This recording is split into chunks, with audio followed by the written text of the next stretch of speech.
Esto es El Cowboy de Medianoche.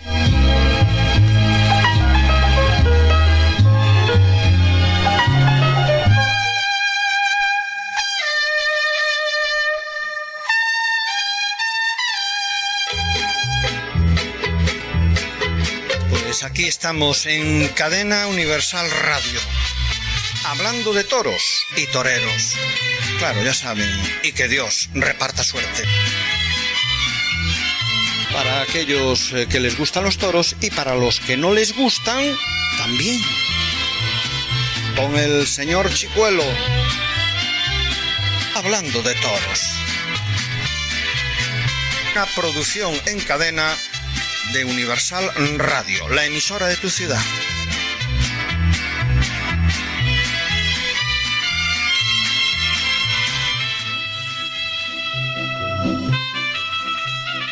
Señoras y señores, nuevamente estamos con todos ustedes con este espacio taurino dentro del Cowboy de Medianoche llamado Hablando de Toros. Hoy me acompaña en este estudio central de Cadena Universal Radio nuestro crítico taurino, el señor Chicuelo, al que ya saludamos. Muy buenas tardes, señor Chicuelo. Muy buenas tardes, Marcial, y muy buenas tardes a toda nuestra audiencia. Bueno, en este Hablando de Toros vamos a centrarnos en lo que fue la Feria de Fallas 2026 de Valencia, hablando con un crítico taurino del Burladero TV, ¿no? Así es. En primer lugar, vamos a hablar con Carlos Bueno para hacer ya un balance general de lo que fue la Feria de Fallas 2026 que se celebró en la Plaza de Toros de Valencia. Y es que el coso de Xàtiva, de la calle que da nombre a la Plaza de Toros, dio muy buenas tardes y sobre todo dio unos festejos que han dejado bastante huella en la afición estatal. Bueno, pues señor Chicuelo, me comunican ya desde el estudio central que tenemos al otro lado de la línea telefónica a Carlos Bueno, este crítico taurino del Burladero TV. Pues Carlos Bueno, buenas tardes y muchas gracias por acompañarnos. Muy buenas tardes y bueno, gracias a vosotros por contar conmigo para hablar de la Feria de Fallas, que ha sido una feria muy interesante.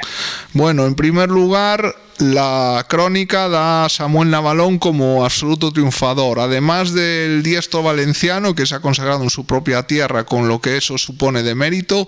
¿Con qué otras actuaciones y con qué otros matadores y novilleros te Pues si quieres lo podemos hacer en orden cronológico.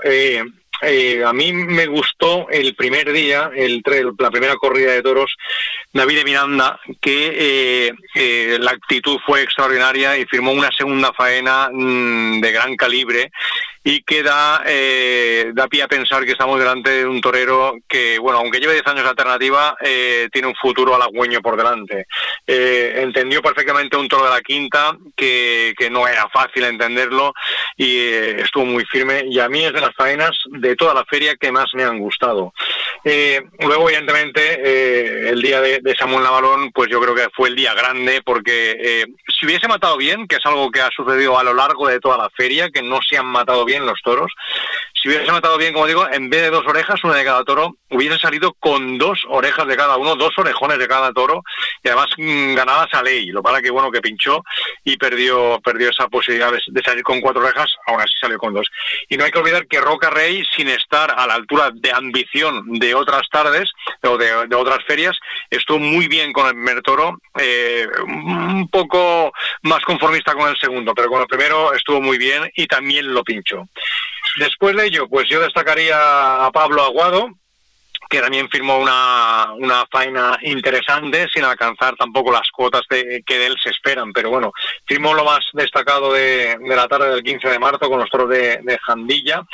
Y luego pues también me gustó la actitud de Marco Pérez, que es un chaval joven con mucho futuro por delante, que todavía, bueno, pues yo creo que busca las orejas a toda costa, busca agradar a toda costa, es un torero valiente, es un torero con mucha técnica, y cuando eche un poquito el freno, cuando busque un poquito más la profundidad, la va a conseguir porque tiene valor y tiene oficio para ello. Entonces la actitud de Marco Pérez me gustó mucho. Fue con la corrida de Santiago Domecq y bueno, pues luego el día 18 era el mano a mano con Borja Jiménez y Tomás Rufo. Se ha hablado poco de esa tarde porque el palco negó una oreja que algunos pensaban que se debía conceder y se olvidó un poco el tema artístico, pero yo vi a Borja Jiménez muy firme, muy seguro, y a Tomás Rufo con una actitud irreprochable, independientemente de que merecieran más o menos orejas, pero me gustaron los dos, sin ser dos faenas, ninguno de los dos firmó ninguna faena rotunda, pero sí que vimos cosas muy interesantes. Y el último día, el día 19, también me gustó la actitud de Emilio de Justo con el último toro, porque pues la primera faena le faltó un pellizquito de pimienta para ser realmente el Emilio de Justo que todos esperábamos, pero sacó esa raza que él tiene, ese toreo de enganchar los toros adelante, llevarlos muy atrás, y a ese le cortó una oreja de mucho mérito. Es que ha sido artísticamente una feria muy interesante, en la que no se ha salido más veces por la puerta grande y no se han cortado más orejas, porque la espada en general no ha viajado certera. De haber matado los toros bien, estaremos hablando de prácticamente puerta grande por tarde. Es una lástima, pero son matadores de toros y han de matar bien los toros, que es lo que no han hecho los matadores en esta feria de Fallas. En cuanto al balance ganadero, ha habido luces y sombras, ¿no? Por lo que dicen las crónicas. Sí, eso siempre ocurre, pero yo me quedo más con las luces, ¿eh? Yo creo que ha sido una gran feria de Fallas a nivel ganadero. Es verdad que todos pensamos o queremos que todos los toros envistan, pero eso es imposible. Pero mira, este año se ha subido un peldaño el nivel de presentación ganadera, y eso muchas veces condiciona luego el juego, o queremos pensar que el toro más grande va a embestir menos. En esta feria los toros no es que sean más grandes que otras ferias, pero sí mejor presentados. Ha habido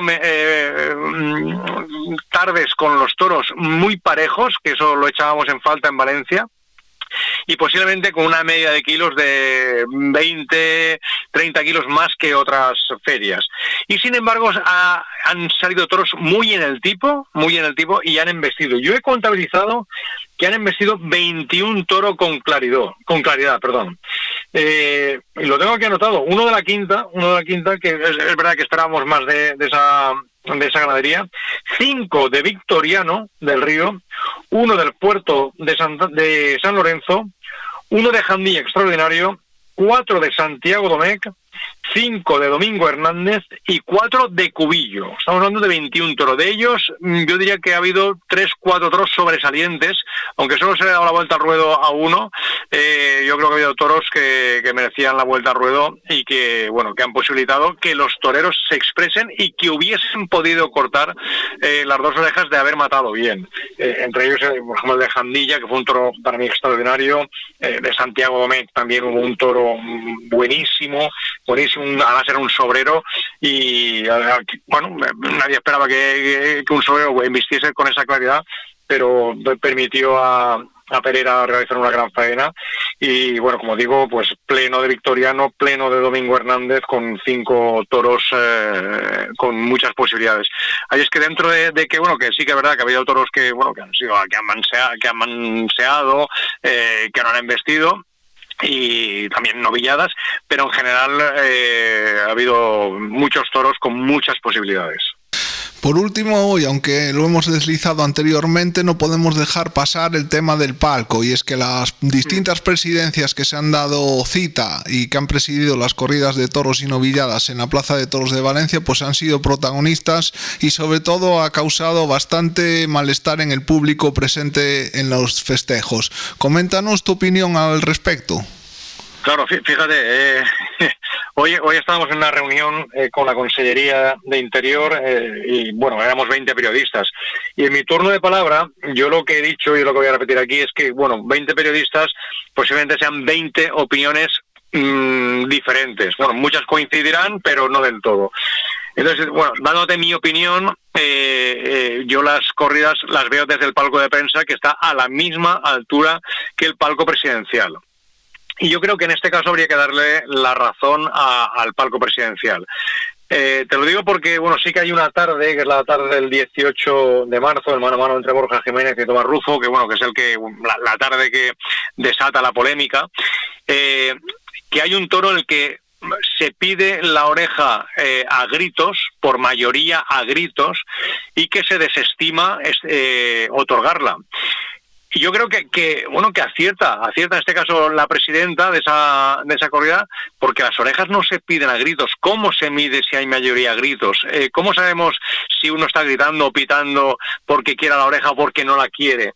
Las orejas tradicionalmente se piden con pañuelos, que es verdad que, bueno, pues últimamente la gente no lleva pañuelos en el bolsillo, pero las almohadillas de Valencia son blancas, hay pañuelos falleros, hay gorras, se puede agitar la mano. Las orejas se piden de forma visible, no audible. Y yo creo que acertó, primero porque es una plaza de primera, porque la estocada no cayó arriba y porque, sobre todo, no había mayoría absoluta en términos visibles.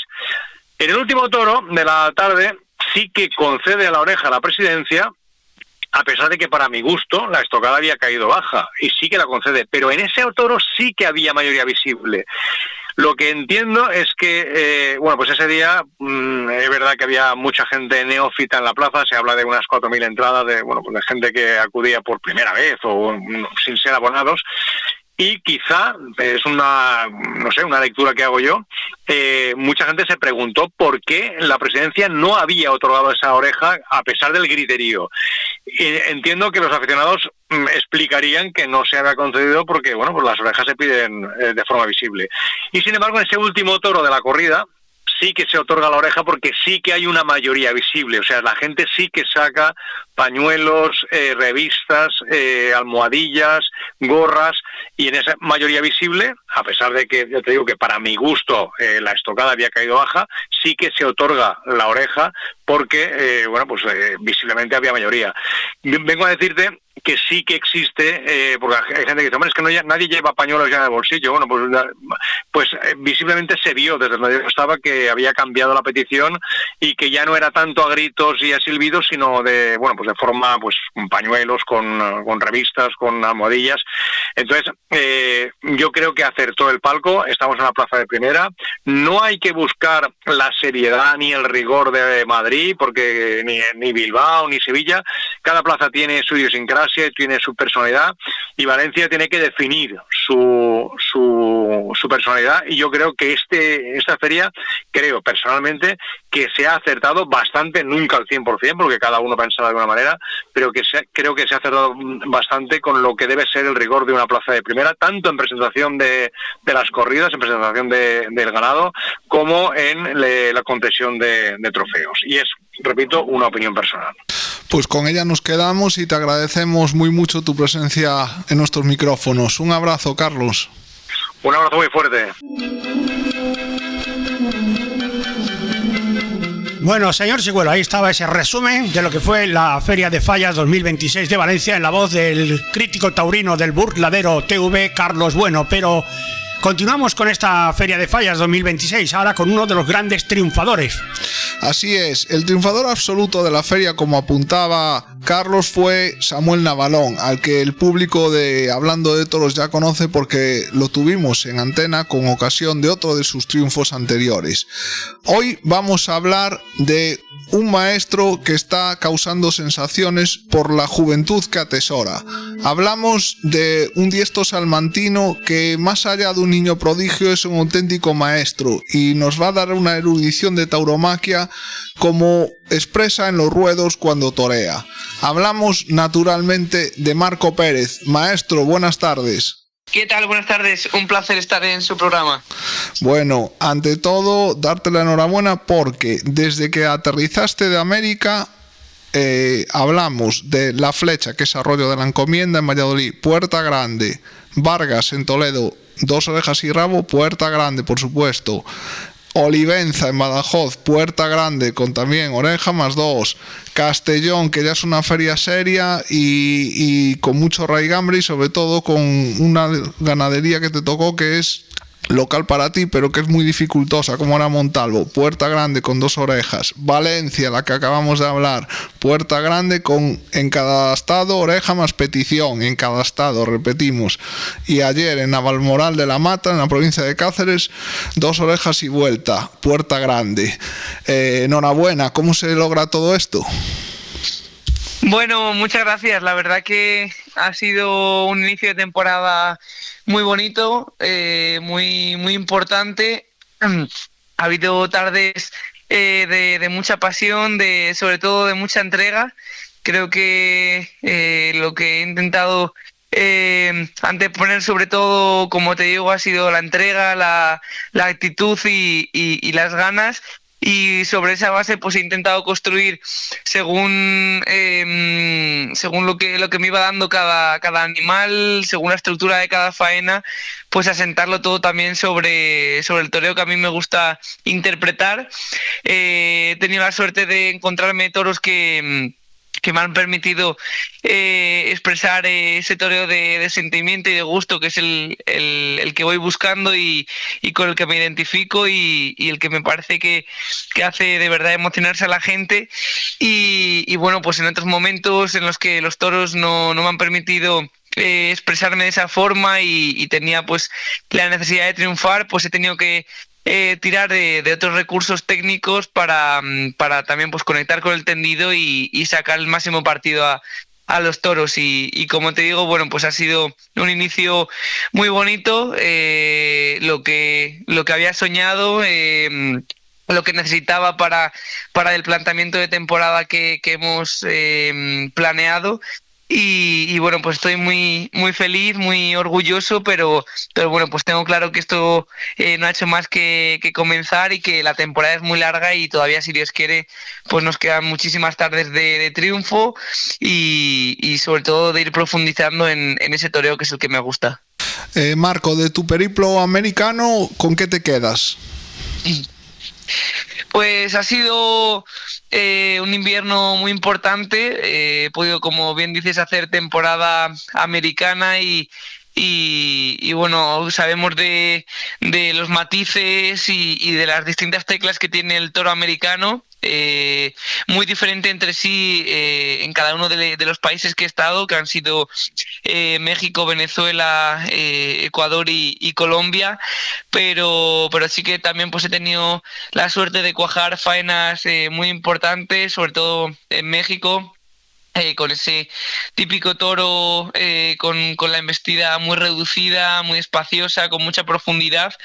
Otros animales pues me han planteado más dificultades, pero creo que todo el invierno, analizándolo ahora ya a toro pasado, nunca mejor dicho, pues me ha venido muy bien para mantenerme activo, que al final pues es lo más importante, ¿no? Lo que más nos cuesta al inicio de la temporada europea siempre es, si no has tenido la oportunidad de torear en todo el invierno, después de 3 o 4 meses volver a ponerte el traje de luces, volver a conectar con el público, pues siempre cuesta y en ese sentido el haberme mantenido activo durante toda esta temporada de invierno, toreando gran cantidad de animales, también haciendo muchos tentaderos, pues ha hecho que llegase a España y a Europa muy preparado, muy mentalizado y muy nutrido de distintas aportaciones técnicas, de nuevos recursos, de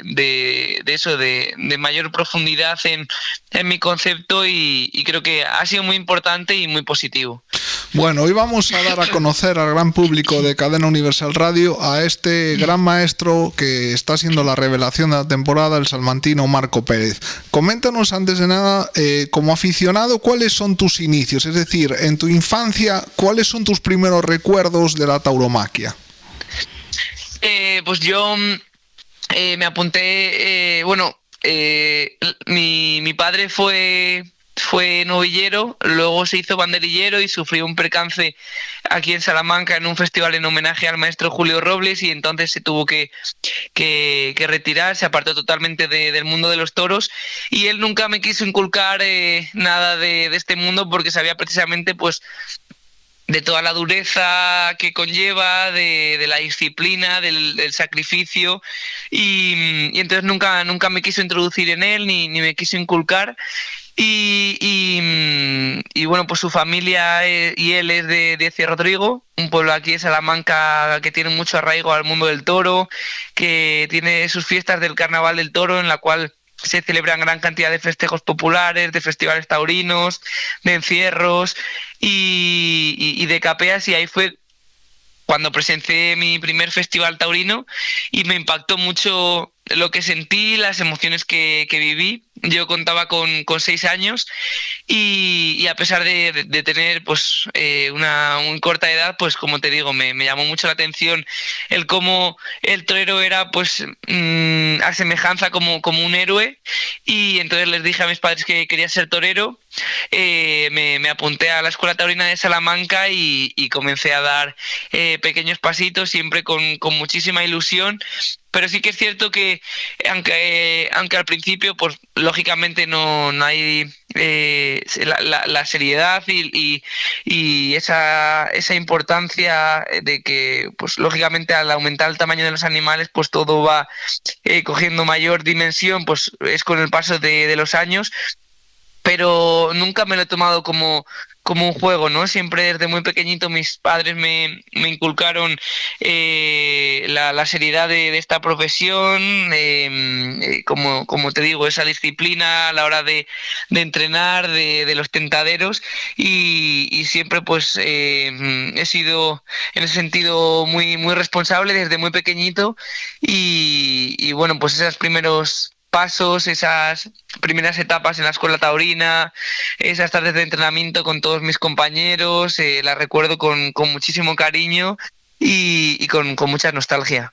¿Y no te presionaron tus padres, tanto Lourdes como Vicente, que también nos han atendido, a dejarlo y a meterte en otra cosa? ¿Qué otras aficiones te inculcaron para que lo dejaras y les supusiera tranquilidad familiar? Bueno, ellos realmente nunca trataron de impedirlo. Sí que, como te digo, al principio pues contaba con apenas 6 años y entonces cuando me inscribo en la Escuela Taurina de Salamanca empecé a torear becerritas de apenas unos meses, luego añujas y como te digo, pues se ve más como un juego. No te diría como un juego porque te he hablado antes de esa seriedad, pero pues lógicamente todavía no existe ese peligro a un golpe fuerte, a una voltereta. Entonces, y como veían pues que era lo que más me gustaba, que era mi verdadera pasión, nunca trataron de impedírmelo. Yo lo compaginaba con atletismo, también jugaba a fútbol sala y bueno, pues entre las tres completaba mi semana sin parar. Recuerdo que iba lunes, miércoles y viernes a la Escuela Taurina, luego el domingo había tentaderos y luego martes y jueves a atletismo y a fútbol, y los sábados tenía partido de fútbol. Entonces era todo muy intenso, apenas paraba, pero como te digo, mis padres desde el primer momento me han apoyado.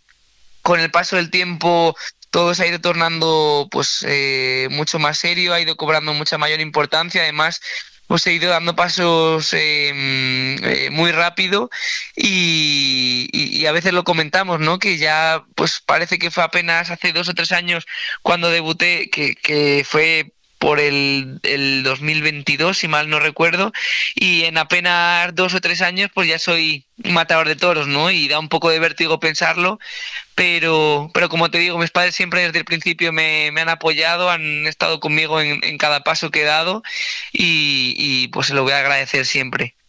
Torero de Salamanca que se inscribe en la Escuela Taurina de la Tierra. ¿Qué siente uno cuando ve los nombres que han pasado por allí y sobre todo, cuáles son tus referentes? Pues referentes, te voy a decir los 3 grandes maestros que ha dado mi tierra, Salamanca, que han sido el maestro Viti, el maestro Capea y el maestro Julio Robles. Creo que, bueno, no solo en Salamanca, ¿no?, sino a nivel mundial han sido máximas figuras del toreo, con 3 estilos totalmente distintos, pero los 3 con una personalidad muy, muy acusada. He intentado beber siempre de esas 3 fuentes, pero bueno, lógicamente a uno pues le surge el vértigo, ¿no?, cuando te tratan de comparar con tamaños con maestros de ese calibre. Y bueno, es bonito que la gente de tu tierra te apoye como lo están haciendo conmigo, te vean como uno de sus toreros, pero bueno, todavía me queda, si Dios quiere, muchísimo camino por recorrer, muchos defectos que pulir. Es una carrera muy larga y no ha hecho más que empezar, ¿no? Y ojalá llegar algún día a conseguir, pues, incluso una cuarta parte de todo lo que lograron esos grandes maestros de mi tierra, de Salamanca.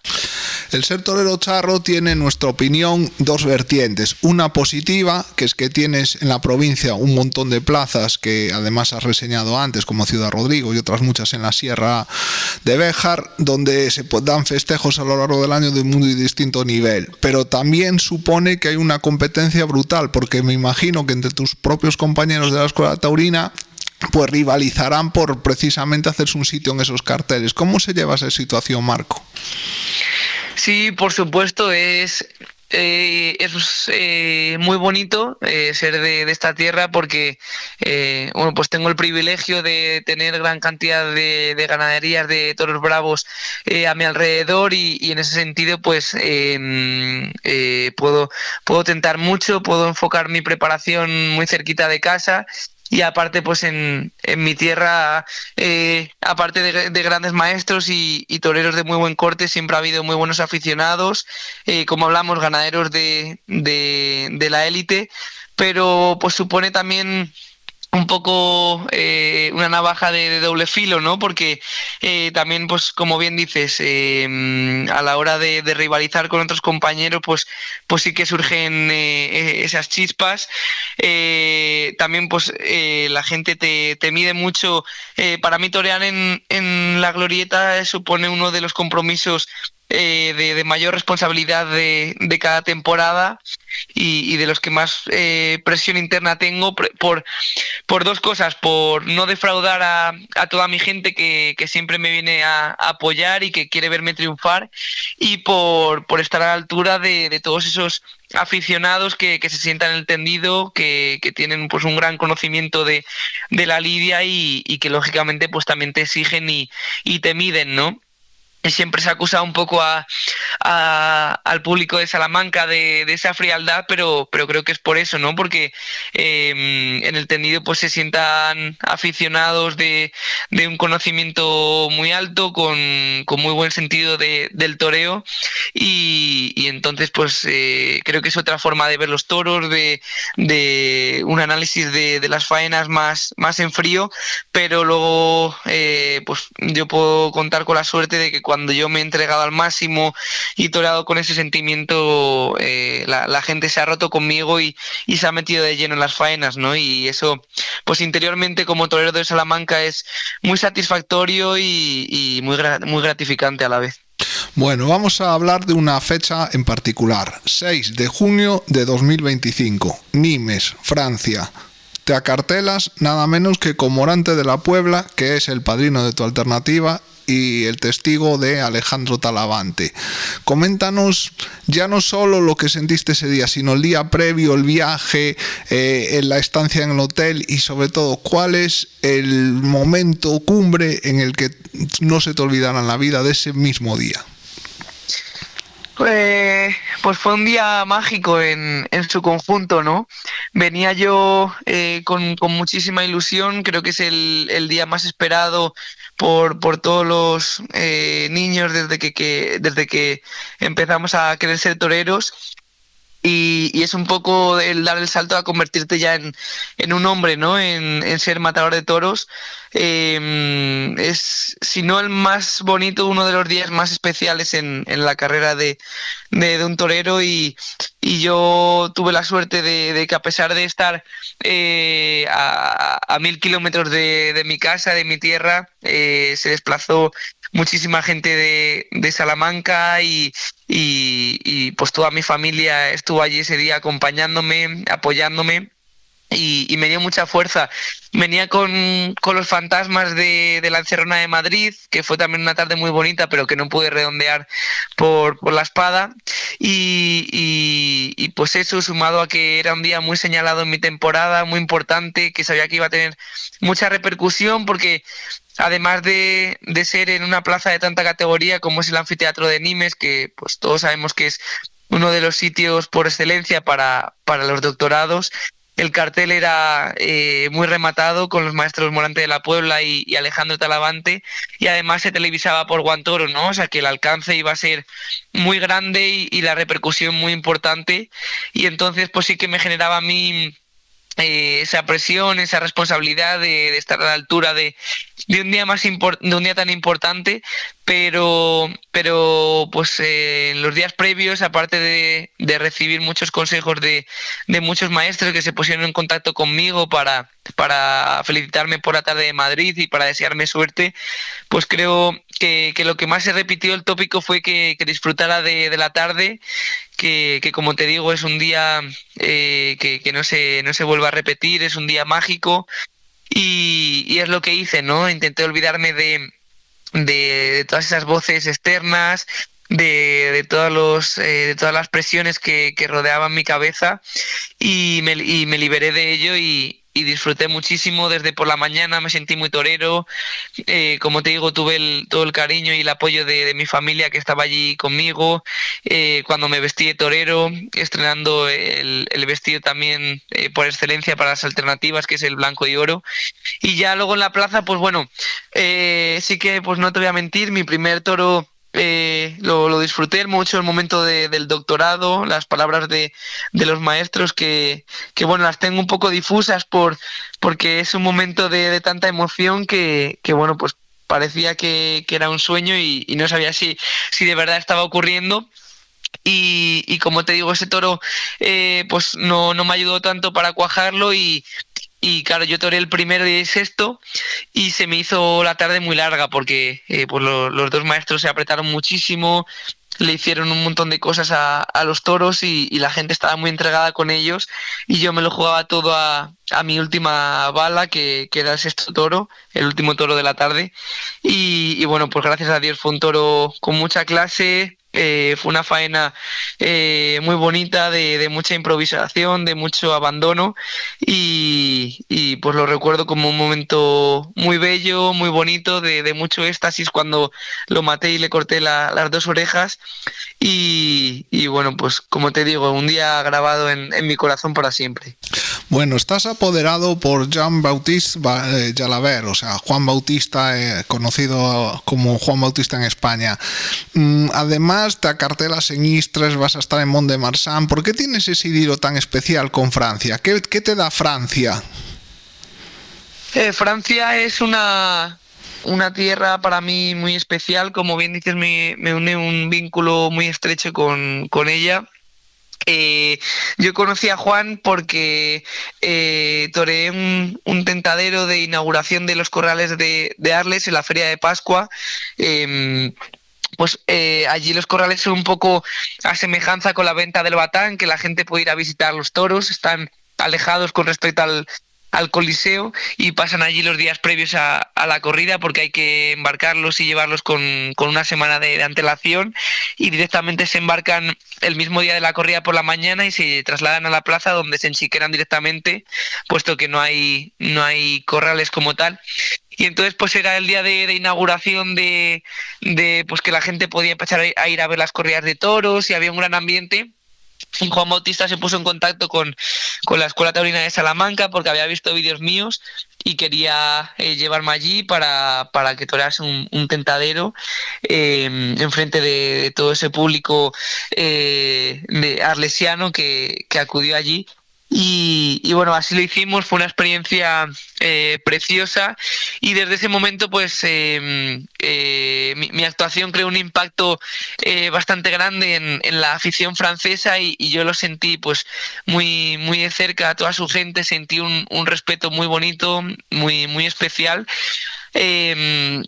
Luego, pues con el paso del tiempo me acabó apoderando Juan y siempre, pues estos años previos a poder debutar, he tentado mucho por allí, por toda la zona, por la Camarga, donde las familias ganaderas también me han acogido con mucho cariño. Los encuentros con aficionados franceses también han sido recurrentes. Y creo recordar que mi primera novillada en Francia fue, bueno, mi debut con picadores en Istres fue allí, en Francia, en Istres, como digo, y fue una tarde también muy bonita, en una encerrona con 4 novillos. Ahí se acrecentó todavía más nuestra conexión. Luego debuté en el Coliseo de Arles, también triunfé, corté 2 orejas, en otra mañana muy bonita. Luego debuté también en Mont-de-Marsan, que es un público más exigente, pero también con un alto grado de sensibilidad, y también triunfé. Y el año pasado, pues además de mi alternativa de escoger Francia para una fecha clave en, como he dicho, la carrera de los toreros, también toreé la Goyesca en Arles. O sea, es decir, que siempre pues he tenido actuaciones muy destacadas. He dedicado gran parte de mi preparación la he realizado allí en las ganaderías francesas, y todo ello pues ha hecho que se haya ido creando un vínculo, como digo, una relación muy estrecha con su afición, a la cual considero muy mía, porque tiene una forma muy especial de ver los toros, con mucho respeto, bueno, pues una forma muy peculiar, muy distinta, pero que considero también pues de mucha pasión, y que a mí me hace inspirarme y conectar con ellos. Y bueno, pues estoy todo contento también de que esta temporada se vaya a centrar también gran parte de ella en los ruedos franceses, y bueno, pues Dios quiera que se siga manteniendo esa conexión tan bonita que sentimos. Bueno, por último, antes de despedirte, has citado Francia, has citado también Portugal, España, has estado en América. ¿Cuál es el futuro de la tauromaquia en general, y sobre todo qué recorrido le ves a los movimientos antitaurinos que tanto daño pretenden hacer? Pues creo que la tauromaquia está en una situación ahora mismo creo que muy buena. Estoy notando un crecimiento de aficionados jóvenes que se mueven y se desplazan para ir a las corridas de toros muy grande. En mi entorno directamente pues lo estoy sintiendo muy de cerca, ¿no? Muchos de mis amigos con los que he ido a clase durante toda mi vida, al instituto, apenas tenían contacto cero, ¿no?, con el mundo del toro, y pues gracias a convivir conmigo diariamente en clase, pues al final, al colgar yo fotos en Instagram de mis diferentes de los diferentes compromisos en los que voy toreando, pues se iban interesando, me preguntaban qué tal iba la temporada, cualquier duda que les surgía acerca de la lidia yo trataba de explicársela lo mejor posible, y siempre pues animándoles a que conocieran más de cerca el mundo del toro, y al final eso pues ha ido creando en ellos esa curiosidad, esa iniciativa que creo que es muy importante de acercarse y conocer el mundo del toro, que creo que el principal problema es que para mucha parte de la sociedad es algo totalmente desconocido, y pues una vez que se atreven a descubrir esas sensaciones que se viven en una corrida de toros, pues se aficionan, ¿no? Y siempre pues yo trato de mantenerme muy cerca de esa gente joven, que creo que es el futuro. Lógicamente también pues tiene mucha importancia los aficionados de toda la vida, el tratar de conservarlos, pero como te digo, pues al final también hay que tratar de potenciar el futuro, y bueno, mismamente ayer que toreé en Navalmoral de la Mata, pues tanto al inicio como durante la corrida como al final, en la firma de fotografías en las furgonetas se acercaron un gran número de jóvenes a pedirme un autógrafo, a charlar conmigo, y pues para mí siempre es un orgullo, ¿no? Y siempre trato de dedicarles un tiempo para lo que ellos quieran, y como te digo, creo que es algo muy importante, y cada vez pues noto que va en ascendencia, ¿no? Y eso pues me enorgullece, me hace estar muy feliz, con mucha esperanza y muy convencido de que todavía pues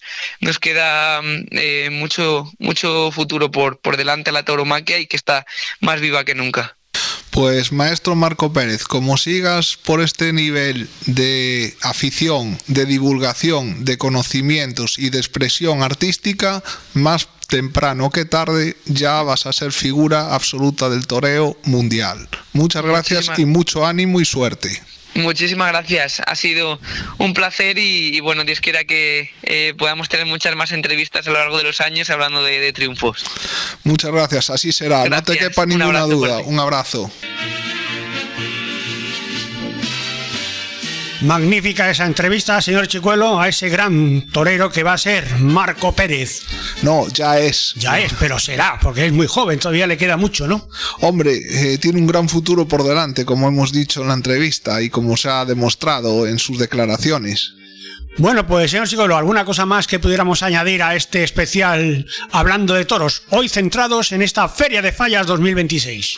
Por último, queremos felicitar a la empresa de Valencia, Espacios Nautalia, por la magnífica organización, promoción y difusión de la Feria de Fallas 2026 y de lo que es la tauromaquia de Valencia, con los festejos taurinos y los bous al carrer. Pues señoras y señores, ya despedimos este Hablando de Toros y les dejo con el compañero Gaspar Barrón para que continúe con este Cowboy de Medianoche.